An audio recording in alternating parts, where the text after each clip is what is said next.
Bom dia, estimados irmãos.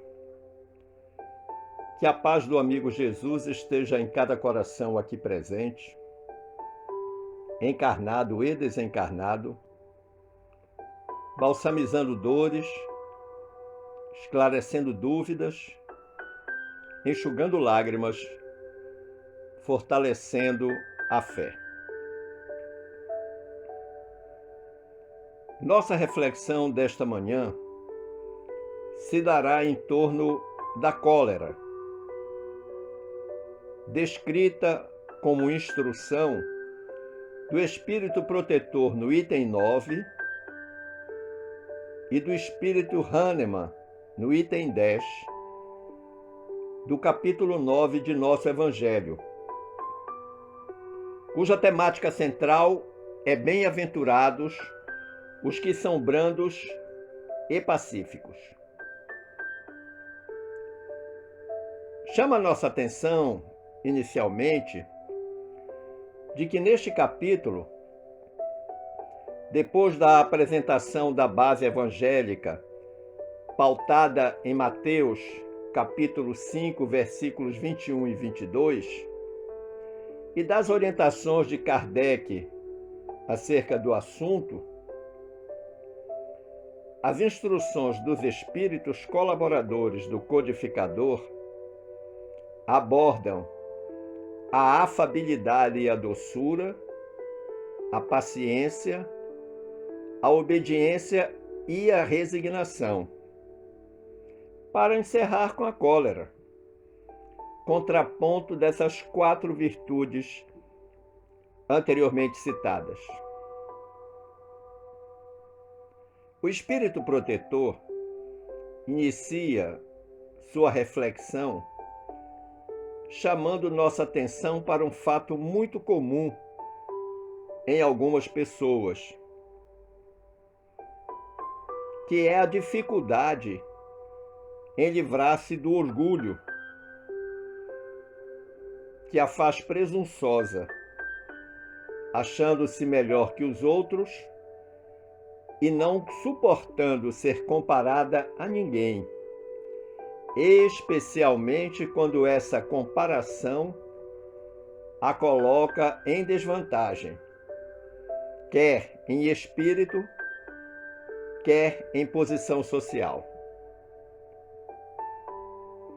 E o benfeitor espiritual aponta o orgulho ferido como a causa principal da explosão de cólera, impelindo o orgulhoso a enfurecer-se, muitas vezes, com situações absolutamente pueris. Mas você pode estar se perguntando, mas por que e quando nos encolerizamos? E eu vou lhe fazer uma pergunta. Você se aborrece ou fica estressado quando precisa falar com a operadora de telefonia, ou de internet, ou de TV a cabo? Você se aborrece, você se irrita com aquela musiquinha que parece não acabar nunca, a repetição daquelas mensagens do operador? O benfeitor Hahnemann, no nosso Evangelho, na sua instrução, ele esclarece algo importante de nós refletirmos. Ele diz: o corpo não dá cólera àquele que não a tem, do mesmo modo que não dá aos outros vícios. Todas as virtudes e todos os vícios são inerentes ao espírito.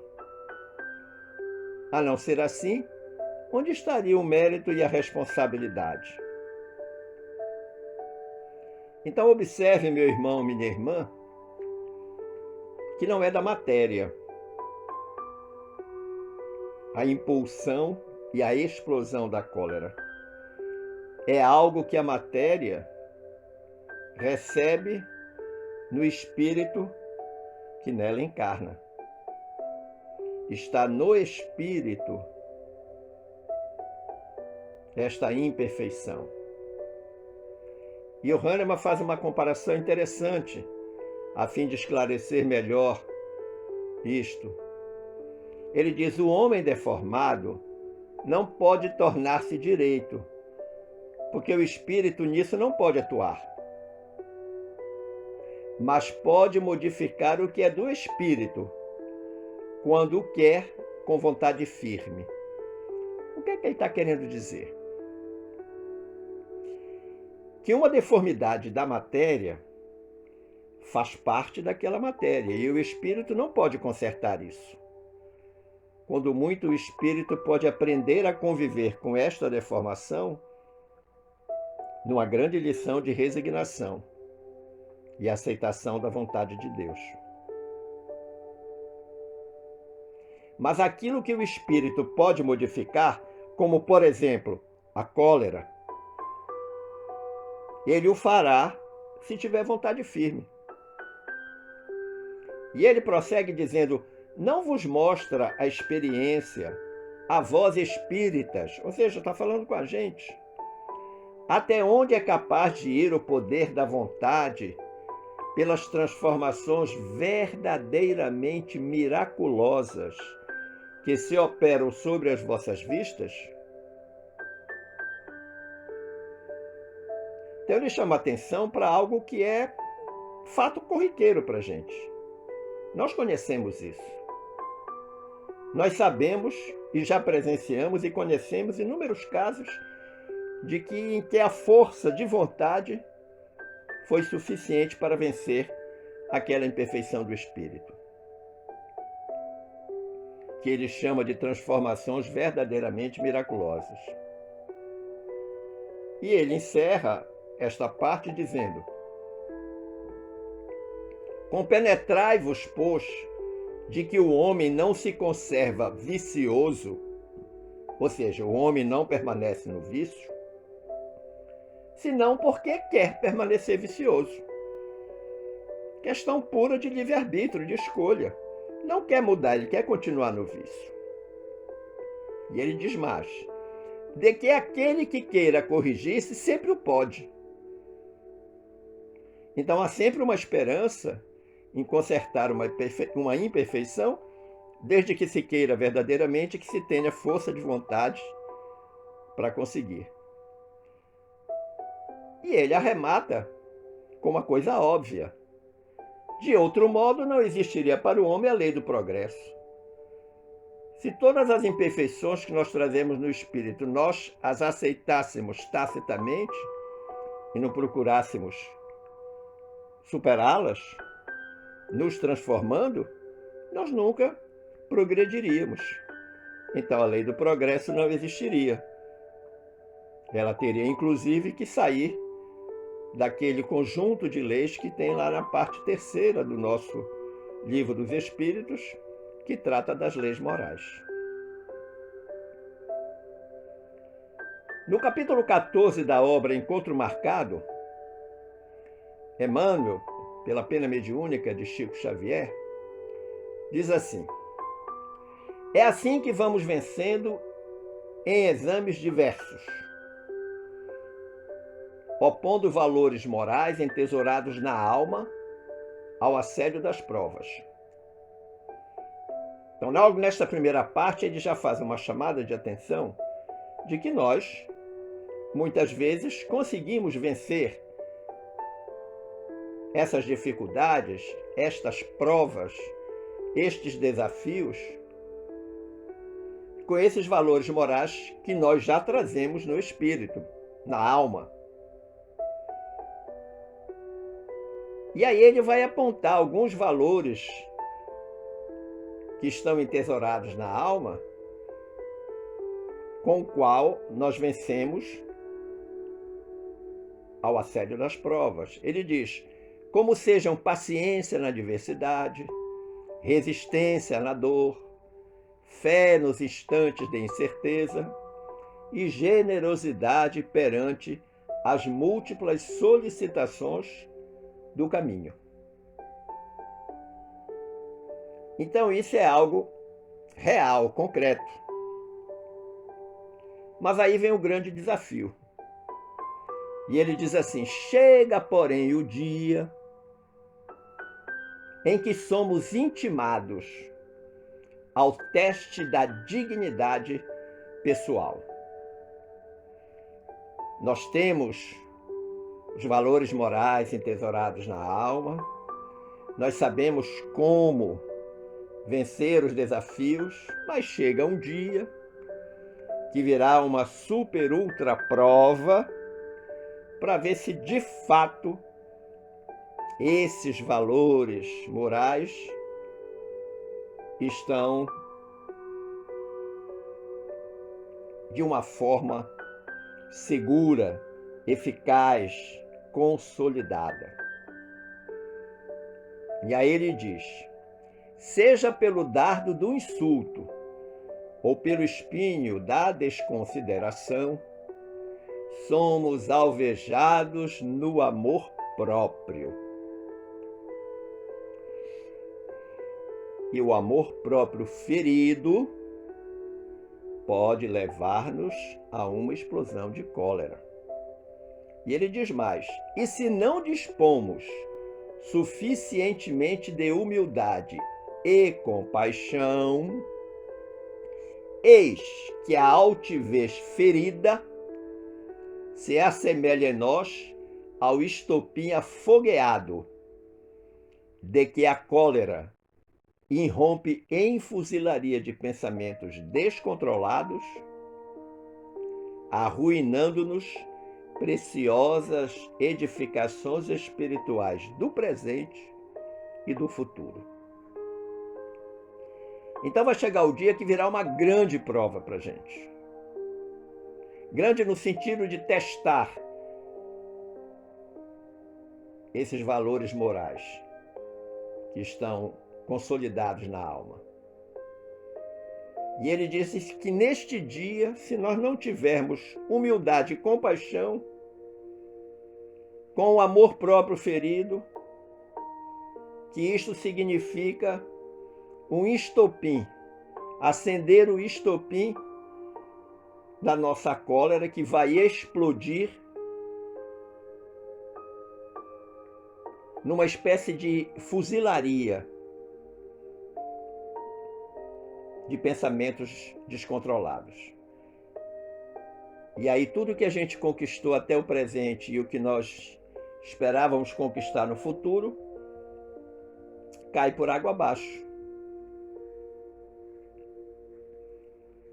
Do tipo assim, construir um belíssimo castelo de areia na praia, mas não o suficientemente distante da onda, de sorte que quando a onda vem, destrói todo o castelo. Esse mesmo Emmanuel, na obra Canais da Vida, lá no capítulo 10, ele faz uma inteligente descrição dessa imperfeição, a cólera, e sobre a qual nós faremos pequenas reflexões. Escolhemos algumas passagens deste capítulo para refletir com vocês. Ele começa dizendo assim: a cólera é responsável por alta percentagem do obituário no mundo, como legítimo fator de enfermidade e portadora da morte. Então ele já começa chocando, deixando a gente com os sentidos aguçados. Porque ele fala da importância da cólera no obituário do mundo, coloca ela como um fator de doença e como portadora de morte. E isso nos remete lá ao esclarecimento do Espírito Protetor, no item 9, lá do nosso Evangelho, do capítulo 9, quando o Espírito Protetor diz que se o homem ponderasse que a cólera a nada remedeia, que lhe altera a saúde e compromete até a vida, reconheceria ser ele próprio a sua primeira vítima.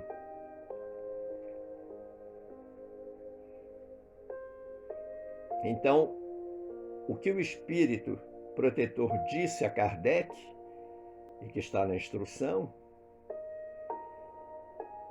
muitos anos depois, Emmanuel, através de Chico Xavier, falaria sobre isso. Na responsabilização da cólera como um fator de doença e de morte. O Emmanuel diz ainda: além disso, é também a raiz de grande parte dos males e perturbações, que dilapidam na base a segurança dos serviços associativos na Terra. Então a cólera é capaz disso. Ela dilapida na base, no alicerce, a segurança dos serviços associativos na Terra. Tudo aquilo que nós participamos. Quantas vezes nós presenciamos ou soubemos de explosões de cólera de alguém no trabalho, na casa espírita, no clube, no trânsito, em tantos outros lugares. Como sabemos também que muitas vezes o motivo desta explosão foi banal. Mas sempre surge a justificativa, por parte de quem se encoleriza, de que aquele fato foi a gota d'água que fez transbordar o copo. Ou seja, a criatura já estava no seu limite da resistência e aquele pequeno fato fez com que ela explodisse em cólera com uma coisa tão pequena, um fato tão banal. E o espírito protetor, lá no Evangelho, relacionando com esta fala de Emmanuel, ele diz: o espírita, ademais, é concitado a isso por outro motivo. Não explodir. O de que a cólera é contrária à caridade e à humildade cristãs. Então é outro recado dele diretamente para nós, os espíritas. A cólera é contrária à caridade e é contrária à humildade. Daí porque nós devemos tomar cuidado. Porque, como disse Emmanuel, ela é a raiz de grande parte dos males e perturbações que dilapidam na base a segurança dos serviços associativos da Terra. Emmanuel diz ainda: nos lares invigilantes, a cólera é o gênio obscuro da discórdia. O que seria lares invigilantes? Aqueles lares que se mantêm distantes da lei de Deus. Um lar onde reina a paz, a concórdia, o respeito, a ética, a tolerância, o equilíbrio, a bondade, está protegido de que alguém se enfureça, se encolerize. Um lar que permanentemente realiza o culto do Evangelho no lar, obtém uma espécie de blindagem contra esses assédios espirituais que levam à explosão de cólera. Muitos são os casos de pessoas permanentemente irritadiças, em constante mau humor, que se aborrecem por tudo e que estão, pela sua natureza espiritual, impedidas de colocar freio nas suas emoções. E aí, a menor irritação, elas partem para o destempero colérico, através de palavras e gestos. Emmanuel diz ainda: nas instituições respeitáveis é o fermento da separação. Pensemos, por exemplo, no ambiente de trabalho.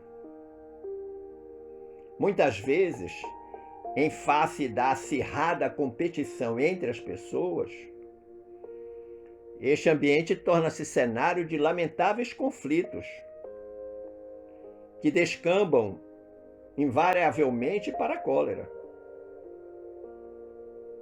Não é raro sabermos que superiores encolerizaram-se contra seus subordinados. E às vezes por motivos simples. Emmanuel diz: nas vias públicas é porta de acesso à crueldade. A cólera na via pública é porta de acesso à crueldade. O indivíduo se torna cruel. E aqui se encontra uma das mais perigosas consequências da cólera. Geralmente valendo-se da força física ou da força verbal, pessoas várias são muito cruéis quando encolerizadas. Xingam, ofendem, batem. Se não forem detidas a tempo, são capazes de matar. O que é extremamente perigoso, desnecessário e absolutamente repreensível aos olhos de Deus. Emmanuel diz: nos círculos da fé, a cólera exprime-se por brecha, pela qual se infiltram as forças destrutivas da sombra. Olha que coisa importante de nós pensarmos em relação a ela. As forças destrutivas da sombra. Aqueles nossos irmãos, nossos desafetos espirituais, que estão sempre de olho em nós, acompanhando para e passo, esperando sempre uma pequena oportunidade para destilarem a sua maldade, as suas influências negativas. O espírito Hahnemann, lá na instrução do item 10, ele diz algo interessante. Ele fala: segundo a ideia falsíssima de que lhe não é possível reformar a sua própria natureza, o homem se julga dispensado de empregar esforços para se corrigir dos defeitos em que de boa vontade se compraz, ou que exigiriam muita perseverança para serem extirpados.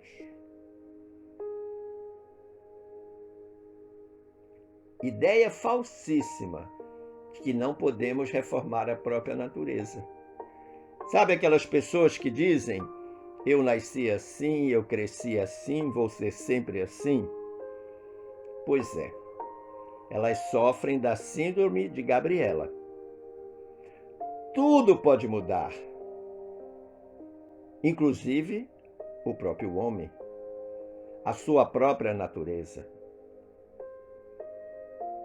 Mas como ele não quer esforço, não tem perseverança para corrigir o defeito, ele acaba se comprazendo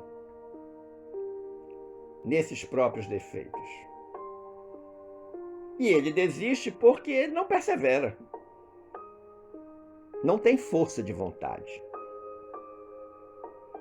É assim, por exemplo, que o indivíduo propenso a encolerizar-se quase sempre se desculpa com o seu temperamento. Ah, mas infelizmente eu sou assim. É o que nós ouvimos as pessoas dizerem. Eu já fiz tudo para mudar, mas não consigo. Será? Será que já fez tudo? E essas pessoas, normalmente, em vez de se confessarem culpadas, elas lançam a culpa ao seu organismo. Elas dizem que é da sua própria natureza.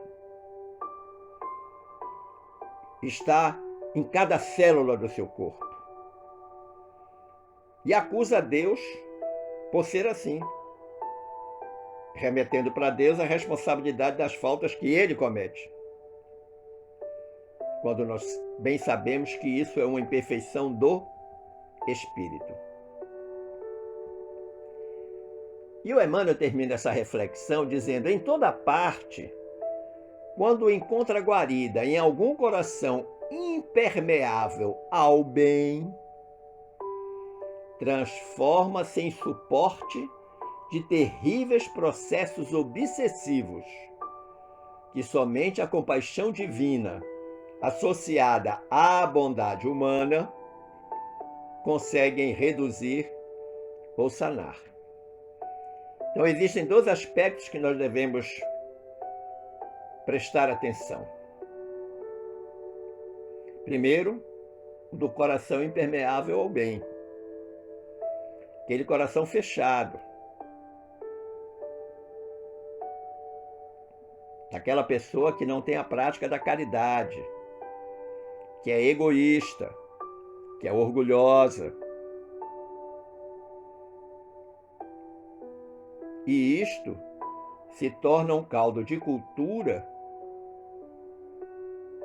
no qual pode desenvolver-se o que Emmanuel chama de terríveis processos obsessivos.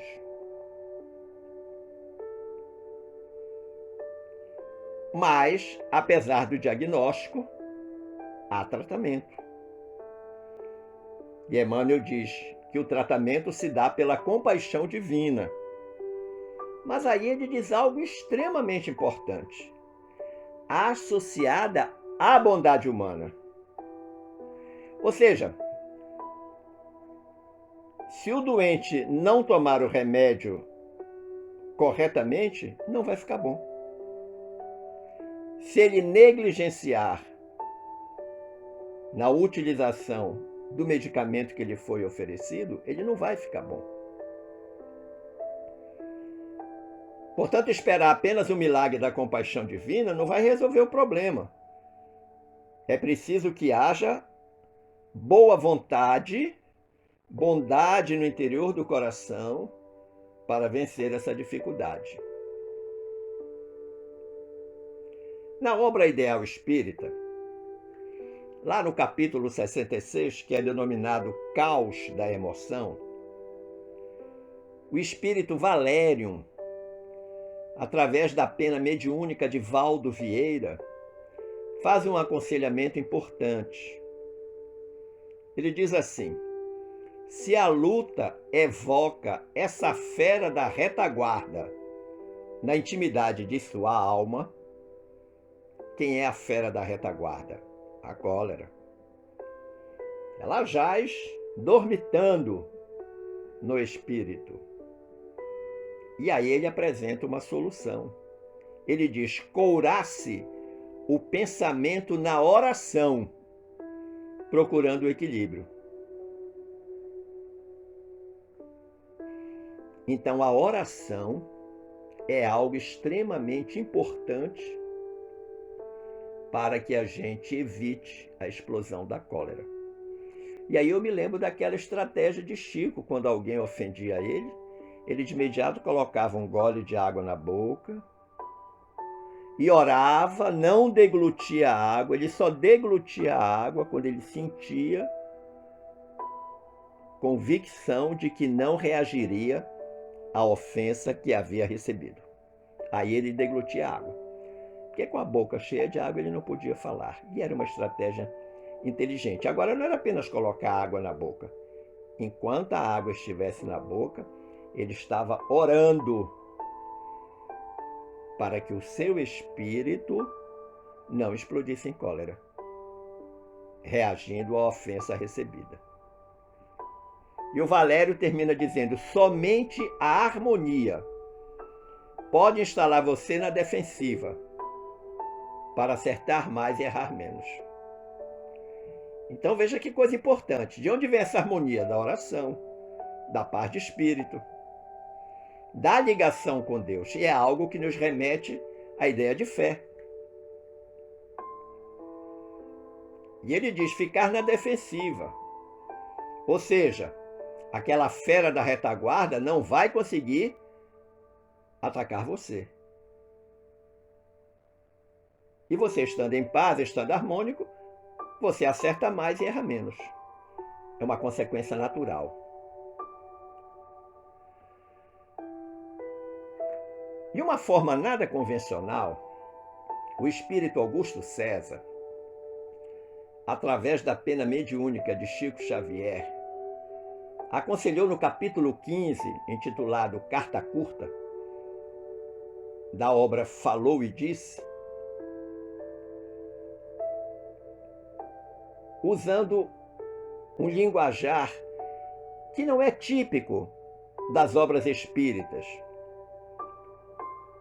Mas o Chico aceitou de muito bom grado a comunicação de Augusto César, porque o que conta não é o linguajar, mas o objetivo que ele pretende alcançar com as palavras que usa.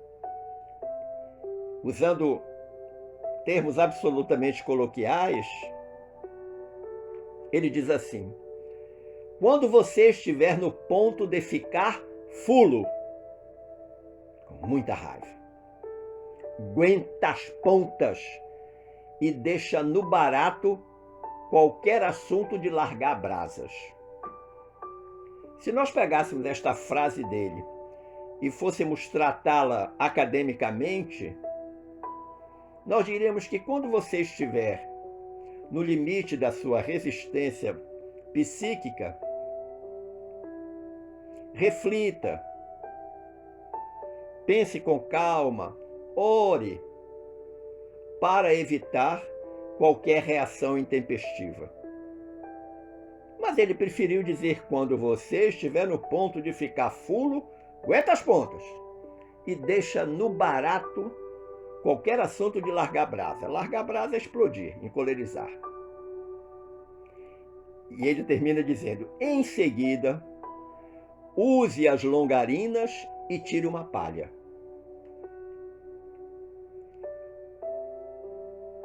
Em seguida, use as longarinas e tire uma palha. Sabe o que é longarina? Longarina é aquele móvel de 3 ou 4 lugares disponíveis em sala de recepção para as pessoas sentarem. Tirar uma palha? Dar um cochilo, tirar uma soneca. Este é o conselho que Augusto César, de uma forma sui generis, dá lá no livro Falou e Disse, que, aliás, eu recomendo vocês lerem porque tem muita coisa interessante. Quando eu estava pensando como finalizar essa reflexão, disse minha mentora, a querida orientadora Glorinha: a oração é um grande antídoto ao acesso de cólera. Mas a prática da caridade é o melhor caminho preventivo, já que anula no espírito a possibilidade de disseminação dessa terrível imperfeição. Orar é importante, mas fazer a caridade é o melhor caminho. Porque, inclusive, nós, quando fazemos a caridade, nós construímos no nosso entorno uma espécie de blindagem. Nós melhoramos a nossa condição espiritual, a nossa psique.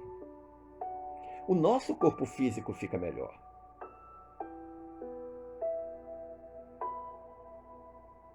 Agradecendo o carinho da sua atenção,